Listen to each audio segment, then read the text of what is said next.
I want real solutions, not just campaign promises. There's so much media bias and misinformation. I can't keep things straight. I don't know who to trust. What am I supposed to do? Take my neighbor's word for it? Why is it always the other guy's fault? What about accountability? I'm split on issues, stuck between parties. What do I do now? Did you know independent voters are America's largest voting bloc? Yeah, but they totally feel politically homeless, like the two-party system just ignores them. Independent voters, you're overlooked no more. This is our time to shine and stand together. You're listening to Independent Times.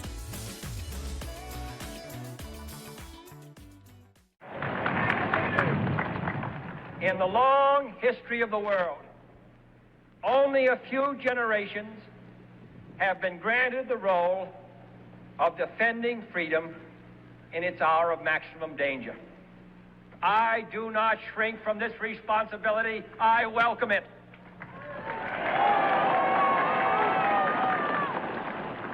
I do not believe that any of us would exchange places with any other people or any other generation.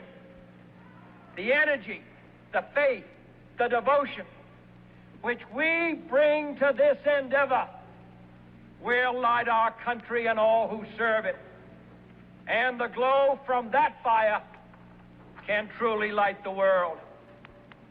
And so, my fellow Americans, ask not what your country can do for you.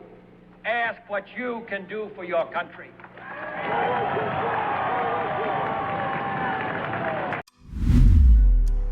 It's not the best of times, nor the worst, but these are undoubtedly independent times.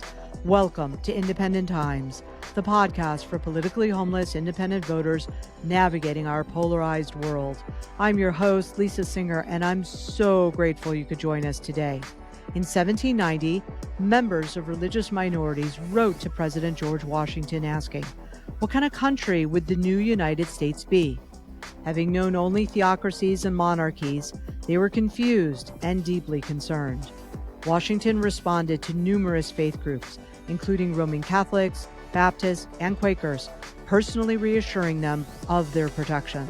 In his famous letter to the Thoreau Synagogue of Newport, Rhode Island, he articulated the core covenant.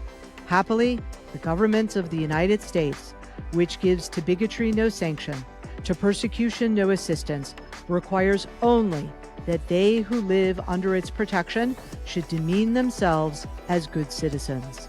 America had made a clear bargain. The government promised protection and liberty as long as we acted as good citizens. For generations, this concept was the bedrock of our republic. Yet with trust in our government now at a record low of 22%, we must ask a critical question. What exactly is our civic duty to fix this mess? We're joined today by my co-hosts, award-winning journalist, host, and producer of Fox 24 News Now, Leyla Gullen, and Emmy award-winning television news host, Bryan Gallo. Welcome. Thanks, Lisa. I'm glad we're tackling this. The conversation about low trust can be so discouraging, right? It's time to talk about what we, the people, can do about it. Exactly. Apathy is the enemy of the republic. If we want to restore trust, we have to start by restoring our own sense of purpose as citizens. You're absolutely right. But before we dig into what we can do today, Leyla, can you take a moment to put this into historical perspective for us? Yeah, Lisa, I'd be glad to.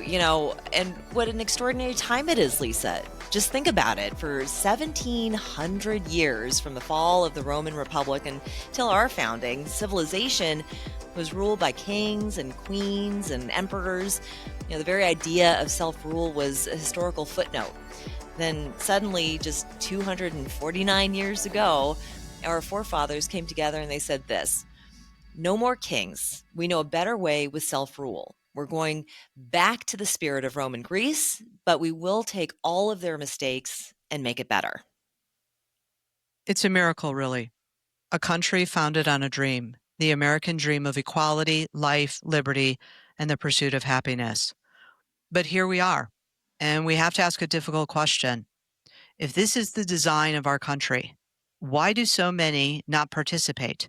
Why don't all 340 million Americans actively engage in their country's self-rule by voting, petitioning their government, protesting when things get really bad, and speaking up? I think it's the ultimate paradox. This beautiful, independent car of self rule was designed for us to drive to make our lives better. But if you just let it sit in the garage, it's not going to get you anywhere. The freedom to make our own choices, the price is civic engagement, it's paying taxes, driving on the right side of the road, and taking responsibility for the country we live in. We have to remind our listeners of something fundamental. What we appreciate appreciates, and what we don't appreciate depreciates. That's a really powerful point. A study from Georgetown University on voter turnout found that many non-voters, particularly those who identify as independent, feel a lack of political efficacy. What that means in plain English is that they believe that their vote won't make a difference because the system is too broken or nothing is ever going to change for them. Thomas Jefferson once said the price of freedom is eternal vigilance. He knew that a virtuous and engaged citizenry was the most important ingredient for the American experiment. Yeah, I'd like to say something here. So, that's precisely the mindset that the founders warned us about. A king would love nothing more than to take power, as Jefferson warned us. A king would love to take away our access to free speech and a free press, as Madison knew all too well. And a king would love to take away our right to freedom of religion, as Washington knew all too well. The price of our liberty is eternal vigilance and constant engagement. We have to make our best case to show independent voters, now the largest voting bloc, that they have the power to keep this country a democracy of self-rule. Well, democracy is hard. A dictatorship is somewhat easier. And we need to do all we can to remind independent voters that even though we have no organized power at this time, that the independent voter movement is relatively new, we can still make a real difference. And it reminds me of a famous Margaret Mead quote that I learned on the West Wing TV show, which can give our listeners some really good inspiration. Here's a clip of President Bartlett quoting Margaret Mead while swearing in a new staffer, Will Bailey. Good evening. Good evening, Mr. President. There's a promise that I ask everyone who works here to make. Never doubt that a small group of thoughtful and committed citizens can change the world. Do you know why? It's the only thing that ever has.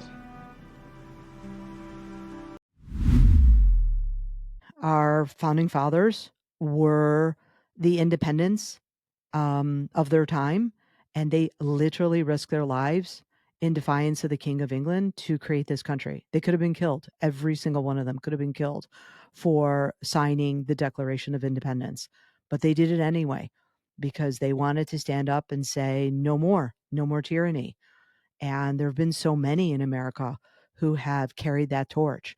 Frederick Douglass is the first that comes to mind. He spoke out constantly, consistently, pleading with President Lincoln to end slavery. The 1969 Stonewall activists, they were independents, and they're the ones who sparked the fight for LGBTQ equality and rights. Rosa Parks, another great example. She was an independent woman, just literally sitting alone on a bus, refusing to get up and demanding an end to segregation. Ida B. Wells, famous journalist, she exposed the lynchings in the South. She could have been killed, and she did it anyway. And she demanded that the government do something about it and step in. And it's kind of crazy to think about this, that you have to remind elected officials as often as we do that they are there to serve us and they are accountable to us. But it is the truth. And it's the independents throughout history who have made the progress that we enjoy and experience today. And I would argue that today, more than ever, it's the independent voters who need to carry that torch. They're the ones who are going to be able to demand the much needed reforms and changes that we need in this country. And let's remind the government to keep helping us move forward. And we're not asking for any handouts. We're just asking for a level playing field. Yeah, yeah. It reminds me of what Thomas Jefferson once said: the care of human life and happiness and not their destruction is the first and only legitimate object of good government. That is, without a doubt, the clearest and simplest definition I've ever heard of what the government's role is. It doesn't get simpler than this. Their job is our well-being and our happiness. Period. Mic drop moment for sure. But of course, we're doing this episode today to remind all of our listeners that it's our job to hold the representatives accountable. And the only way to do that is by voting and by using our First Amendment rights to speak up peacefully, to demand that they represent us, or they're going to ignore us. I mean, it's just that simple. Unless we vote and unless we speak up and use our First Amendment rights, we will be ignored. And it reminds me of this incredible story about Frederick Douglass visiting President Lincoln at the White House. Dave Chapele shared this story when he hosted Saturday Night Live the first Saturday night after Donald Trump won his first term back in 2016. I know we have a lot to get to, but I've got to play that clip. It's incredible. A few weeks ago, I went to the White House for a party. It was the first time I'd been there in many years, and it was very exciting. And BET had sponsored the party, so everyone there was black. And it was beautiful. I walked through the gates. You know, I'm from Washington, so I saw the bus stop, well, the corner where the bus stop used to be, where I used to catch the bus to school and dream about nights like tonight. It was a really, really beautiful night. And at the end of the night, everyone went into the West Wing of the White House, and it was a huge party. And everybody in there was black except for Bradley Cooper for some reason.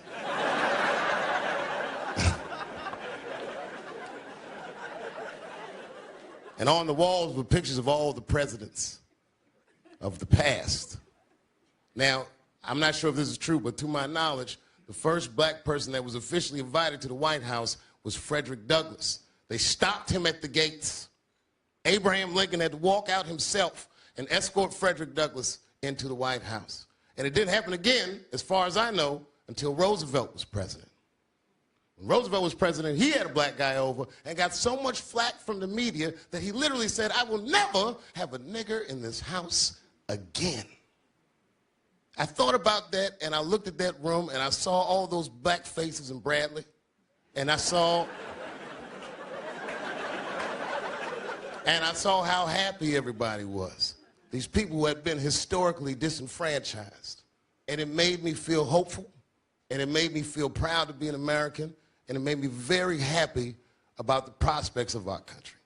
So, in that spirit, I'm wishing Donald Trump luck, and I'm going to give him a chance, and we, the historically disenfranchised, demand that he give us one too.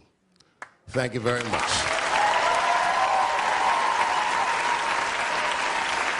We've got a great show tonight. That's it. Douglass showed us how it's done. He showed us how to demand inclusion.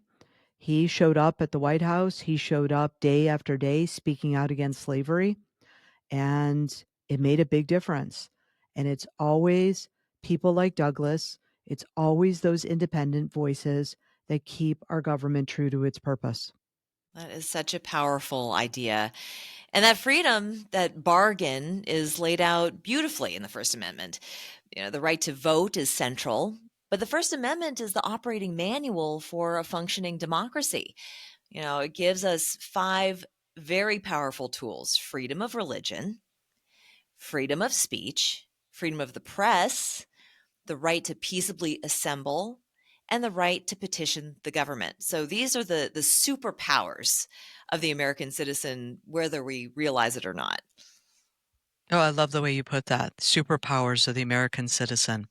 So let's look at how Americans have used these tools to fulfill their civic responsibilities and hold our elected officials accountable and basically demand that the country move forward and it becomes a better country, a more perfect union, as Washington said. So before we dive into some examples, can you both just take a moment and help our listeners clarify the difference between civic duty and civic responsibility? Yeah, I'll jump in real quick. I think duty feels more formal, right? It's the things we are expected to do as a matter of course for the republic to function. Things like voting, obeying the law, serving on a jury if called, and paying taxes. These are non-negotiable pillars. That's my opinion. Yeah, and responsibility to me feels more personal and proactive.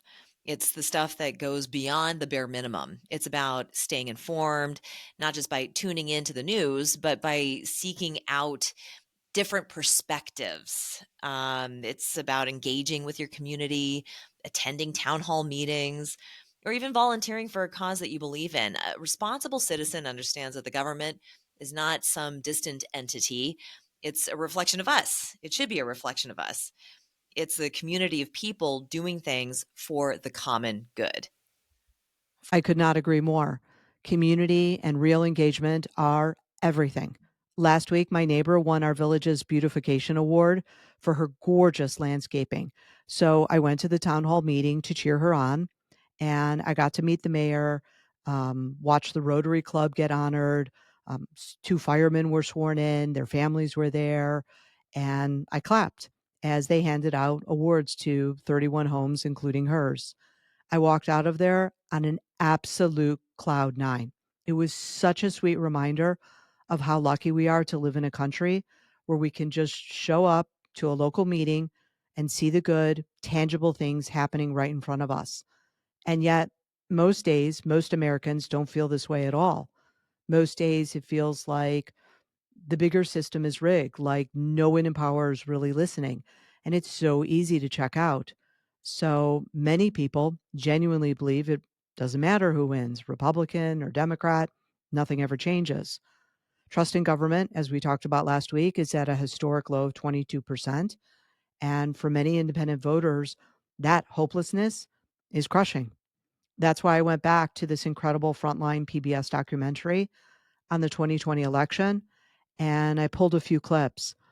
These are everyday voters, left, right, and in between, putting that exhaustion and frustration into their own words, but also that quiet, stubborn refusal to completely walk away.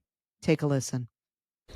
I'm tired of people voting for the lesser of two evils. You know, voting Democrat because it's not Trump, or voting Republican because it's not Biden. Wouldn't really mattered who got in office. I feel like they're one and the same. I think our culture is going to stay divided. The division that has been created here recently is something that we've regressed to. That's going to take generations to recover. I think our culture is going to be horribly scarred by this. And I don't know what it's going to be blamed on in the end or how it's going to be spun, but I think our culture in a whole has gone down a deep, deep, dark hole. My faith in the government has grown further and further apart. I honestly have withdrawn myself from paying as much attention to our politics and policies and things that are trying to be pushed through government just because I'm sick of it. Honestly, I'm sick of it. I don't have enough faith in any of them to do what they say or to support my values or the beliefs of others that are going to be beneficial to myself or my family. Our instinct is just leave me alone. I just want to be left alone. I want to raise my children. I want to live in my home. I want to be a Christian. I want to be able to attend my church. And I don't want the government to interfere with anything that I'm doing. Just leave me alone. The philosophy of leave me alone, ironically, requires that we not leave the government alone. That's the reality. And all we need to do is go out there and vote.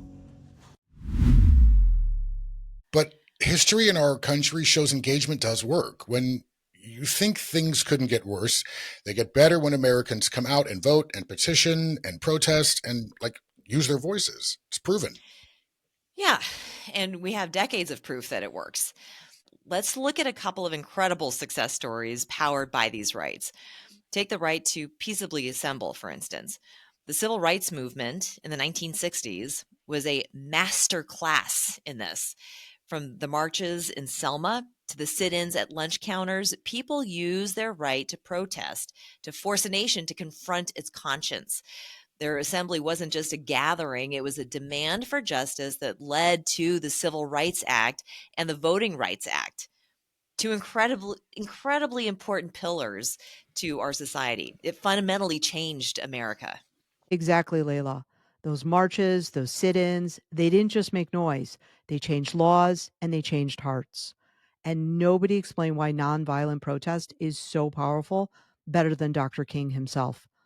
Here's a rare 1961 BBC interview that I found. Listen to how clearly and calmly he lays out why peaceful assembly is the ultimate weapon for a citizen who feels powerless. And on the 5th of December in 1955, a Negro woman was arrested, Mrs. Rosa Parks, for refusing to give up her seat for a boarding white male passenger. Pretty soon after she was arrested, the word got around the Montgomery community, and there was a spontaneous reaction. I think I could say safely that more than 99% of the Negro people of Montgomery rose up with a bit of indignation, a righteous indignation, I would say. And this led to the bus boycott. The Negro citizens decided not to ride the buses until these conditions were changed. They asked me to serve as a spokesman and the president of the Montgomery Improvement Association, and from this time, I found myself in a leadership position in the civil rights struggle. And the bus boycott was, of course, a startling success under your leadership. Yes, we struggled for 381 days, but at the end of that, we returned to thoroughly integrated buses, and they are integrated today in Montgomery. I understand exactly why you believe in nonviolence, but have you found it easy to persuade your followers that nonviolence is really the best method? I mean, there must be a great temptation to take a poke back at a white man who hits you. That is true, that it is difficult at times to convince people that this is the best way. And I guess it is difficult for all of us not to retaliate. But on the whole, I have been amazed at the tremendous response that we have gained when we have called for nonviolent action. I look back over Montgomery and think of the fact that for all of these days, 381 days, more than 99 and 9/10% of the Negro citizens participated in the boycott. They confronted harassing experiences, they confronted physical violence, and never did they retaliate with a single act of physical violence. And the same is true of the student sit-in movement, which included thousands of students. Not a single, well, I would say very few, retaliated with physical violence. So that even though it is difficult, I think we have been able to get this method over in a most significant way. And think about the right to a free press. The role of journalists in the Watergate scandal is a perfect example. While the government was covering up crimes and abusing its power, their reporting led to the resignation of a president and reminded everyone that no one is above the law. Those are incredible foundational moments in our history. Thank you for sharing and reminding us. And what about the right to petition government? Was there a major success story there in our history? Yeah. I'll jump in here. Absolutely. The campaign for women's suffrage was a decades-long effort that relied heavily on petitioning. For years, women across the country tirelessly collected signatures, and they sent thousands upon thousands of petitions to Congress. They used this right to show lawmakers the widespread public support for their cause, even though they couldn't vote themselves, if you can imagine. Their collective voice, combined with other grassroots efforts, eventually led to the passage of the 19th Amendment, which enfranchised women and doubled the size of the American electorate virtually overnight. We also have to remember that, in general, progress isn't a given. It's the result of countless people fulfilling their civic duties and responsibilities. And when we lose sight of that, we start to take our freedoms for granted. It's a phenomenon that's so uniquely American. We are such a nation of impatient people. Yeah, impatient for sure. My goodness. Well, that's where the global context comes in. We're so focused on our imperfections and our backsliding that we forget to look at the rest of the world. This is very important. The majority of the population does not live in a full democracy where they can speak freely or assemble peacefully or vote for their leaders. They can't demand accountability from their government without risking their lives, for crying out loud. We have to remember how very precious these freedoms are, even with our imperfections. That's another podcast. All right, let me jump in. Pew Research numbers confirm this. We are an outlier. We have a political system that, despite its many flaws, gives us the power to change it.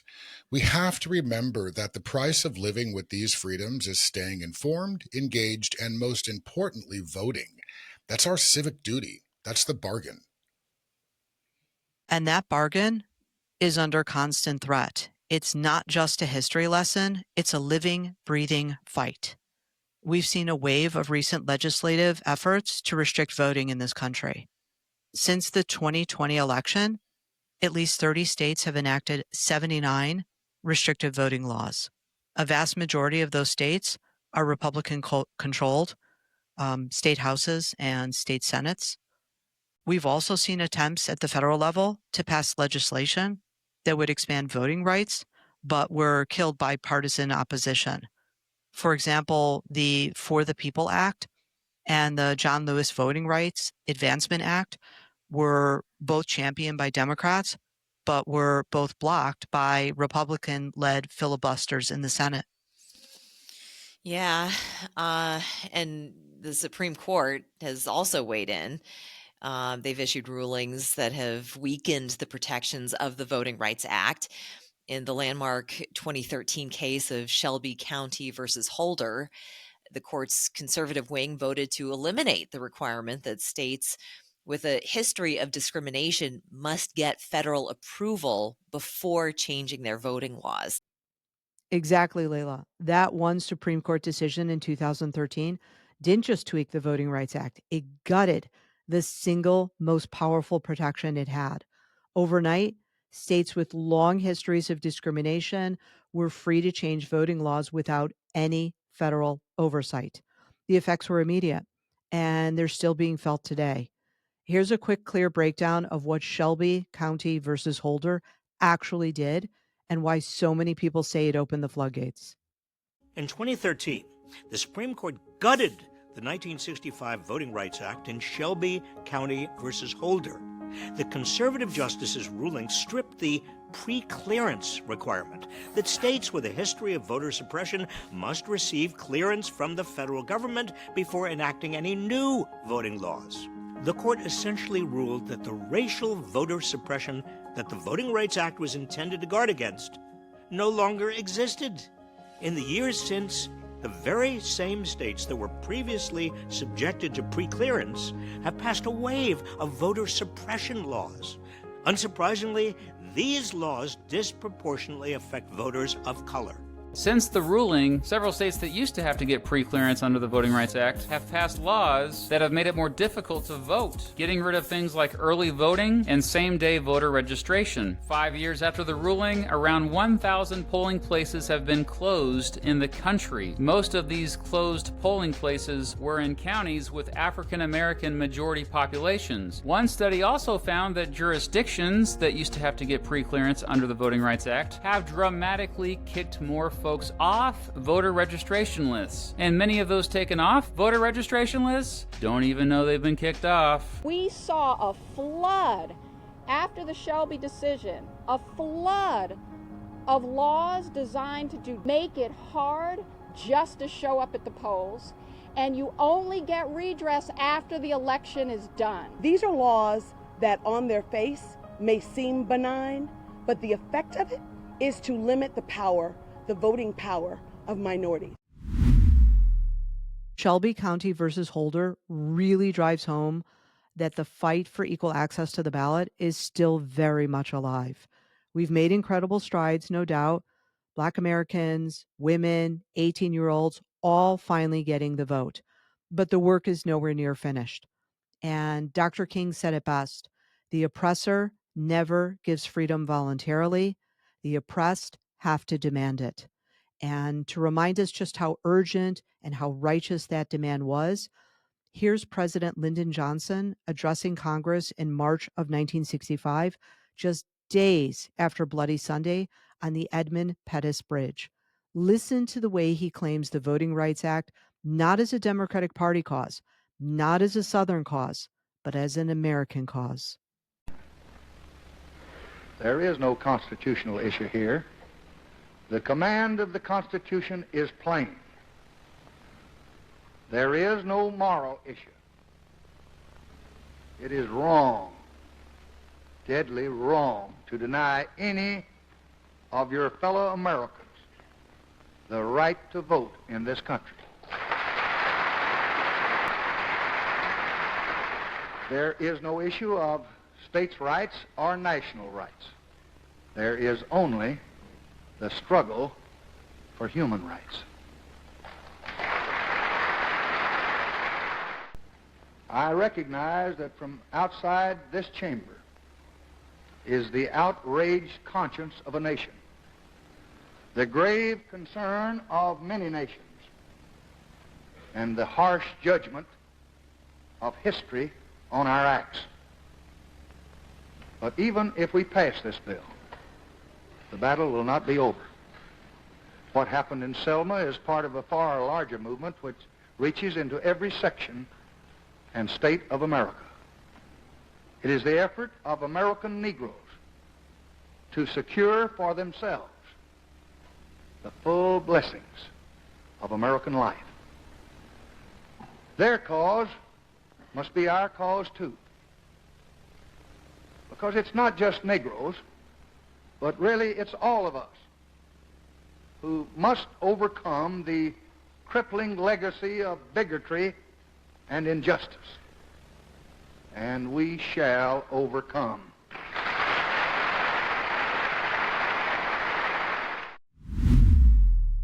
That speech still hits me hard in the chest every single time.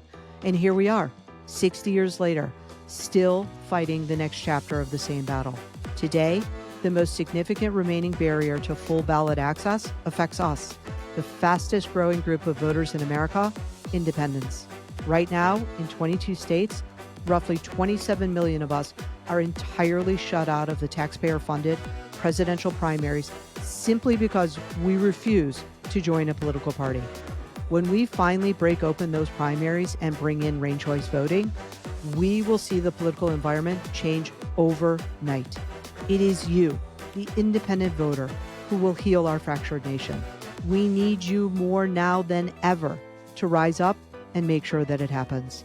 And nobody has been swinging the voting rights hammer longer, harder, or more selflessly than our independent hero of the week, the League of Women Voters.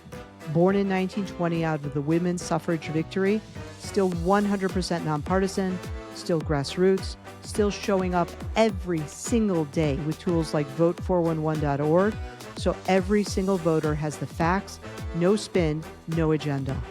Let's hear straight from them why, more than 100 years later, they're still in the fight to protect your vote. How amazing that the spirit of the suffrage movement and the shock of the First World War came this great idea that a nonpartisan civic organization could provide the tools that the public needed to advance our democracy.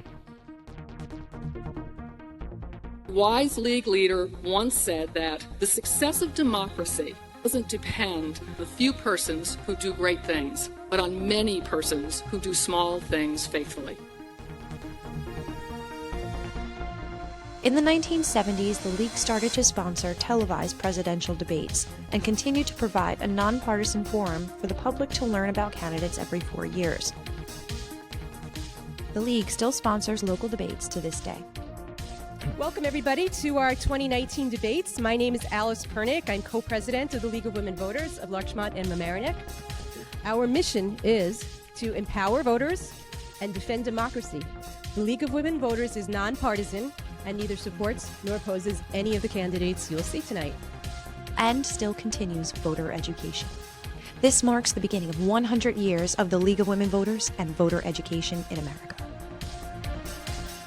The League will be known as the place to find information about candidates and issues. I want to continue to work so that League is known as the place to find great information.